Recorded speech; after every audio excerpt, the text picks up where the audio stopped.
په کوم وخت کې زنانه خپل رب ته ډېرې نږدې وي دا هم یو ډېر د خوشحالۍ حدیث دی د زنانو دپاره. یو حدیث کې راغلی نبي صلی الله علیه وسلم فرمایي وایي زنانه چې کله هم د خپل کوره وځي دا شیطان ورپسې کېږي. خو د دې به دا مطلب نه وي چې دا زنانه عیاذا بالله څه فاسقه به وي او بدکاره به وي، نه، دا د امتحان دپاره ولو که جنتۍ زنانه هم وي، نیکه زنانه وي، حتی صحابیه ولې نه وي، صحابیه هم چې د کوره وځي شیطان ورپسې کېږي، دې دپاره چې په یو فتنه کې دا وغورځوي، همدغه رنګې نارینه ورسره فتنه کې وغورځوي. نو په دې وجه باندې چې ډېر د کوره بې ضرورته ونه وځي، د حدیث کې مقصد هم دا دی چې زنانه باید کوشش وکړي د ډېر د بغیر د ضرورته د کوره ونه وځي. نو بیا ډېر ناشنا ترغیب یې ورکړی دی او دا به د زنانو دپاره کافي وي.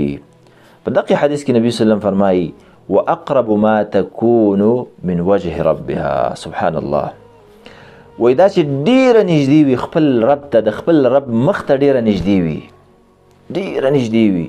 دا په کوم حالت کې؟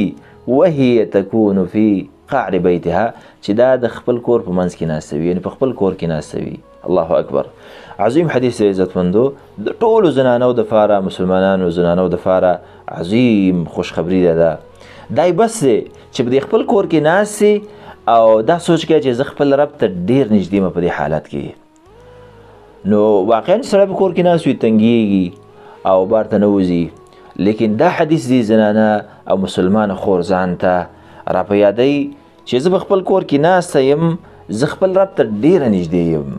دا عظیم حدیث دی عزتمندو، او د دغې په مقابل کې دی چې بار ته سړی ونه وځي، د بار د وتلو په مقابل کې الله دا نعمت ورکړی دی، دا خوشحالي ورکړې ده. ځکه سړی چې بار ته وځي طبعا یو چکر ووي، یو سیل وکړي، خو دې به دا مطلب نه چې سړی نه وځي، زنانه خپل حاجت ته وتلی شي، کله د خپل خاوند سره محرم سره سیاحت ته چکر ته وتلی شي، دا مشکل نشته، عزتمندو وتلی شي، خو بې ځایه نه وتل، د یوې روپۍ کار نه یو څادري په سر اچلې او منډی، بې ځایه نه وتل. یو کار بل چا باندې کولی شي، په بل چا وکړه، زوی باندې وکړه، ورور خاوند باندې وکړه، بې ځایه سړی نه وځي.